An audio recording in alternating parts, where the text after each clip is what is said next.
16-17 ശതകങ്ങളിൽ കേരളത്തിലുണ്ടായിരുന്ന feudal ഭരണവ്യവസ്ഥയെക്കുറിച്ച് Portuguese, Dutch എഴുത്തുകാർ വളരെയധികം വിവരങ്ങൾ രേഖപ്പെടുത്തിയിട്ടുണ്ട്. നമ്മൾ ഇന്ന് ജീവിക്കുന്ന സമൂഹത്തെ വെച്ച് തട്ടിച്ചു നോക്കുമ്പോൾ പലതും രസകരവും വിചിത്രവുമാണ് എന്ന് പറയേണ്ടി വരും. നാടുവാഴികൾക്ക് വളരെയധികം അധികാരങ്ങളുണ്ടായിരുന്നു.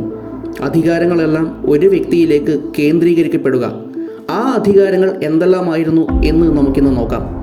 ഇന്നത്തെ വ്യവസ്ഥിതിയിൽ അത്തരം അധികാരങ്ങൾ അപ്ലൈ ചെയ്താൽ എന്തായിരിക്കും ഫലം എന്നത് നിങ്ങൾ തന്നെ കമൻറ്റിൽ ഒന്ന് രേഖപ്പെടുത്തും. ഒന്നാമതായി, ഇന്നത്തെ വ്യവസ്ഥിതിയിൽ ഒരു കുടുംബത്തിലെ സ്വത്തിന് അവകാശപ്പെട്ടയാൾ മരിക്കുമ്പോൾ അനന്തരാവകാശിയിലേക്ക് ആ സ്വത്ത് പോകും എന്ന് നമ്മൾക്കെല്ലാവർക്കും അറിയാം. എന്നാൽ നാടുവാഴിത്ത കാലത്ത് അങ്ങനെയല്ല കാര്യങ്ങൾ. അനന്തരാവകാശിയുടെ ചുമതല സംബന്ധിച്ച് നാടുവാഴിക്ക് പുരുഷാന്തരം എന്ന വിഹിതം നൽകണമായിരുന്നു. ഇനി സ്വത്തിന് അവകാശികൾ ആരും ഇല്ലാതെയാണ് ഉടമസ്ഥൻ മരിക്കുന്നത് എങ്കിൽ വസ്തുവകകളെല്ലാം തന്നെ നാടുവാഴിയിലേക്ക് ചെന്നു ചേരും. ഇതിനെ അറ്റാലടക്കം എന്നാണ് പറയുക.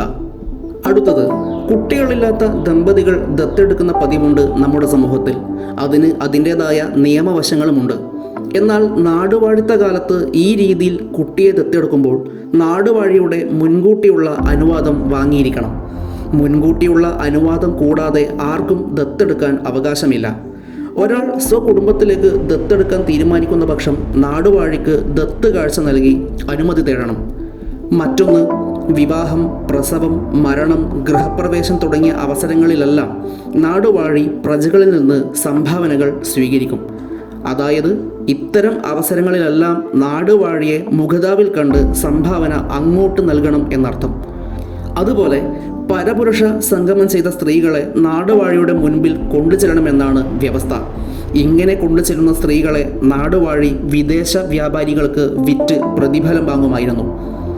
ഇനി ഒരു കുടുംബത്തിലേക്ക് സ്വർണം വാങ്ങുന്നു എന്നിരിക്കട്ടെ. ഇക്കാലത്ത് പണമുള്ളവന് എത്രയും സ്വർണം വാങ്ങാം. എന്നാൽ അക്കാലത്ത് നാടുവാഴിക്ക് വിഹിതം നൽകാതെ ആരും സ്വർണം വാങ്ങാൻ പാടില്ല. നാട്ടുകാരെ സംരക്ഷിക്കുന്നുണ്ട് എന്ന കാരണം പറഞ്ഞു പോലും രക്ഷാഭോഗം, ചങ്ങാതം തുടങ്ങിയ നികുതികൾ നാടുവാഴികൾ വാങ്ങുമായിരുന്നു. കരയിലടക്കുന്ന കപ്പലുകൾ നാടുവാഴി പിടിച്ചെടുക്കുകയും വിഭവങ്ങൾ തട്ടിയെടുക്കുകയും ചെയ്യുമായിരുന്നു. ചില പ്രത്യേക പരിതസ്ഥിതിയിൽ സ്വന്തം അധികാരപരിധിയിലേക്ക് വരുന്ന മൃഗങ്ങളെ പിടിച്ച് കൈവശപ്പെടുത്താനും നാടുവാഴിക്ക് അവകാശമുണ്ട്. ഇന്ന് രണ്ട് കക്ഷികൾ തമ്മിൽ ഏതെങ്കിലും രീതിയിൽ തർക്കമുണ്ടായാൽ മാന്യമായി പറഞ്ഞു തീർക്കുകയാണ് പതിവ്. എന്നാൽ അക്കാലത്ത് തർക്കങ്ങൾ പരിഹരിക്കുന്നതിന് അംഗം ഏർപ്പെടുത്തുന്ന പതിവായിരുന്നു ഉണ്ടായിരുന്നത്. അതായത് രണ്ട് കക്ഷികൾ തമ്മിൽ തർക്കമുണ്ടാകുമ്പോൾ അവർ രണ്ടുപേരും പ്രശ്നം പറഞ്ഞു തീർക്കുന്നതിന് പകരം പണം മുടക്കി ചേകവന്മാരെ കൊണ്ട് അംഗം വെട്ടിപ്പിക്കും. ഈ അംഗം വെട്ടും നാടുവാഴിക്ക് വരുമാനമുണ്ടാക്കുന്ന ഒരു സമ്പ്രദായമാണ്. അംഗത്തിൻ്റെ അധ്യക്ഷൻ നാടുവാഴിയായിരിക്കും. അംഗം വെട്ടാനുള്ള അനുവാദത്തിന് കക്ഷികൾ 1000 പണം നാടുവാഴിക്ക് കാഴ്ചവെക്കണമായിരുന്നു. നാടുവാഴിയുടെ അതിർത്തിയിൽ താമസിക്കുന്നവരുടെ വിവാഹ ചടങ്ങുകൾ നടത്തിക്കൊടുക്കേണ്ടതും നാടുവാഴിയാണ്. വിവാഹത്തിന് മുമ്പ് വധൂവരന്മാരുടെ ആളുകൾ നാടുവാഴിയെ സന്ദർശിച്ച് പണവും സാധനങ്ങളും കാഴ്ച നൽകണം.